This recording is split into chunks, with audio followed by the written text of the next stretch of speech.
conceded that it was inevitable that the Sakya would be crushed by the effects of their past actions. Moggallana refused to believe these teachings of the Buddha and instead believed his supernatural powers could save the Sakya clan. He flew into the city and placed the 500 Sakya warriors into a giant bowl to transport them out of the city safely. Once he left, the bowl immediately turned to blood and the Sakya were gone. Moggallana realized the limitations of supernatural powers and now understood the Buddha's teachings that even supernatural powers could not outmatch karmic effect. This event shows that a Buddha is not an all-knowing God with unlimited power. It lays the foundation for the Buddhist lifestyle and the idea that an individual can only better themselves through a virtuous lifestyle and dedicated study. Now the transition will be made from the past history of the ancient city of Kapilavastu to its present-day state. In present day, there are two sites that both claim to be the ancient city of Kapilavastu. Tularakot is a city in Nepal, and Piprawa is a city in India. Each side would like to lay claim to the holy city, but it is hard to confirm which the true city is. Originally, the site of Tularakot was thought to be the ancient site. After its excavation in 1890, and comparisons to the Chinese literature about the hometown of the Buddha, these original thoughts seem to be correct. No other ancient site has so much claim as being situated in the right position and fulfilling all other conditions, stated the chief archaeologist of the excavation. Then, in a 1962 study of the site, Tularakot was said not to be the ancient city of Kapilavastu because the earliest settlements of the site were dated centuries after the Buddha's death. The Indian government quickly took this opportunity to claim their site, Piprawa, as the former hometown. Here, the oldest remains were dated to a 3rd century BC monastery. This time period is much closer to the period the doctrine states that the Buddha lived during.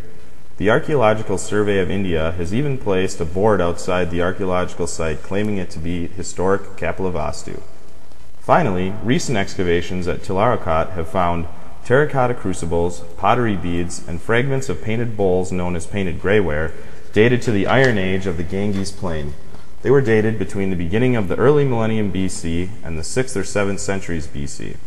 Excavation co-director Robin Cunningham concluded that there is little reason to continue to doubt the original 19th century identification of the site of Tularakot as the childhood home of the Buddha, ancient Kapilavastu. However, despite this conclusion, the battle still continues today for the claim to the ancient city. Ancient cities are very important to a country's tourism industry. Today, the tourism industries of India and Nepal have taken full advantage of the demand to see the holy cities of the Buddha's life. Each country still claims to have the ancient city of Kapilavastu within its borders. Piprawa has 2 excavated sites for tourists to observe. One site has a thick-walled surrounding and claims to be the former palace of King Suddhodana. There are also several stupas there that can be observed that supposedly confirm the site as Kapilavastu, although German and American archaeologists have disproved of this claim. Nepal also offers trekking tours through the holy cities of Buddhism. They claim that Tularakot is the true Kapilavastu. There has even been a museum erected in Tularakot dedicated to the hometown of the Buddha. These 2 tours are also considered pilgrimages by many of the tourists. Kapilavastu is most commonly passed through by those that are trying to retrace the paths of the Chinese travelers Huan Tian and Fa Hian on their way to more influential cities. However, Kapilavastu is still a great city, and without the events that took place there, Siddhartha may never have sought the path of enlightenment or become the Buddha. Buddhism is a thought tradition with deep historic roots. Without concrete evidence that support the teachings of the Buddha, Buddhist thought may have ceased to exist. Holy cities are one way to confirm that events in a doctrine actually occurred. The story of the Buddha's life is very important to the Buddhist community, and it is important to confirm that the events that took place in this story are not simply made up. The holy city of Kapilavastu is where the Buddha spent nearly all of the first 29 years of his life.